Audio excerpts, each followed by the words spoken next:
MLA സ്ഥാനം രാജിവെക്കാൻ രാഹുൽ മാങ്കൂട്ടത്തിന് മേലെ സമ്മർദ്ദം ശക്തമാവുകയാണ്. MLA സ്ഥാനം രാജിവെക്കണമെന്ന് തന്നെ പ്രതിപക്ഷ നേതാവ് VD സതീശൻ കടുത്ത നിലപാട് സ്വീകരിക്കുമ്പോൾ രാജി വേണ്ടെന്നാണ് കോൺഗ്രസിലെ ഒരു വിഭാഗത്തിന്റെ അഭിപ്രായം. രാജിയെ ചൊല്ലി കോൺഗ്രസിൽ രണ്ട് അഭിപ്രായം തുടരുമ്പോഴും VD സതീശൻ അടക്കമുള്ളവർ കടുത്ത നിലപാടാണ് സ്വീകരിച്ചിരിക്കുന്നത്. പ്രതിപക്ഷ നേതാവിനൊപ്പം ഒരു വിഭാഗം നേതാക്കളും രാഹുൽ MLA സ്ഥാനം രാജിവെക്കണമെന്ന ഉറച്ച നിലപാടിൽ തന്നെയാണ്. എന്നാൽ ഹൈക്കമാൻഡിന്റെ തീരുമാനം കൂടി അറിഞ്ഞ ശേഷം മാത്രമേ വിഷയത്തിൽ ഒരു അന്തിമ തീരുമാനം എടുക്കുകയുള്ളൂ. രാഹുൽ മാങ്കൂട്ടത്തിനെതിരെ ഹൈക്കമാൻഡിലും പരാതി പോയിട്ടുണ്ട്.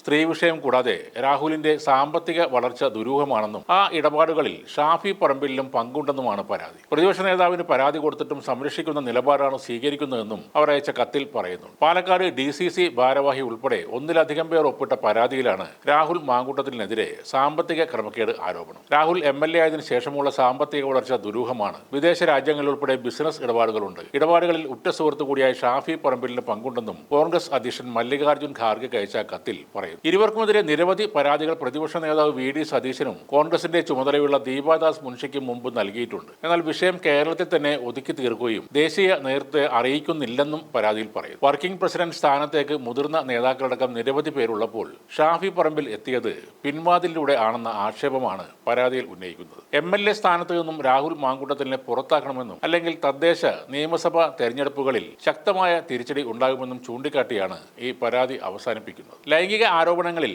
രാഹുൽ മാങ്കൂട്ടത്തിനെതിരെ വനിതാ കമ്മീഷൻ സ്വമേധയാ ഇപ്പോൾ കേസെടുത്തിട്ടുണ്ട്. DGPയോട് വനിതാ കമ്മീഷൻ റിപ്പോർട്ട് തേടുകയും ചെയ്തിട്ടുണ്ട്. കേസോ പരാതിയോ ഇല്ലെന്ന രാഹുൽ മാങ്കൂട്ടത്തിന്റെ പ്രതിരോധമാണ് വനിതാ കമ്മീഷൻ കേസ് എടുത്തതിലൂടെ പൊളിഞ്ഞു വീഴുന്നത്. രാഹുലിനെതിരെ തന്റെ നിലപാട് വ്യക്തമാക്കിക്കൊണ്ട് Congress digital media cell coordinator Thara Tojo അലക്സും രംഗത്ത് വന്നിരുന്നു. ഇരയായ പെൺകുട്ടികൾ പരാതിയുമായി വരാത്തത് എന്തുകൊണ്ടാണെന്നും ഇങ്ങനെ പരാതി പറയുന്ന പെൺകുട്ടികളോട് നമ്മുടെ സമൂഹം എങ്ങനെയാണ് പ്രതികരിക്കുന്നത് എന്നതിനെക്കുറിച്ചും താര തന്റെ ഫേസ്ബുക്ക് പോസ്റ്റിൽ പറയുന്നുണ്ട്. കുറച്ച് ദിവസത്തെ കുറ്റപ്പെടുത്തലുകൾക്കും പരിഹാസങ്ങൾക്കും ശേഷം സമൂഹം പുരുഷനെ വെറുതെ വിടും. എന്നാൽ ജീവിതകാലം മുഴുവൻ ഒരിക്കലും തിരിച്ചു വരാൻ പറ്റാത്ത ട്രോമയിലേക്ക് പരാതി ഉന്നയിച്ച സ്ത്രീകളെ തള്ളിയിടുകയും ചെയ്യുന്ന വൃത്തികെട്ട വ്യവസ്ഥിതിയാണ് ഇവിടെയുള്ളത്. അതിക്രമങ്ങളെയും കടന്നുകയറ്റങ്ങളെയും കുറിച്ച് നിശബ്ദരായിരിക്കുവാൻ പെൺകുട്ടികളെ പ്രേരിപ്പിക്കുന്നത് ഇതാണെന്നും താര ടോജോ അലക്സ് പറയുന്നു. ഈ വ്യവസ്ഥിതി തിരുത്തിയതിനു ശേഷം മാത്രമേ എന്തുകൊണ്ട് നേരത്തെ പറഞ്ഞില്ല, എന്തുകൊണ്ട് പേര് പറയുന്നില്ല, എന്തുകൊണ്ട് വിളിച്ചു പറയുന്നില്ല എന്ന് ബഹളം വെക്കാൻ പാടുള്ളൂവെന്നും അവർ പറഞ്ഞു. ഈ രാജ്യത്തെ മഹാരഥന്മാർ ഇരുന്ന രണ്ട് കസേരകൾ ഒരേ സമയം താലത്തിൽ വെച്ച് കിട്ടിയിട്ടും നഷ്ടപ്പെടാൻ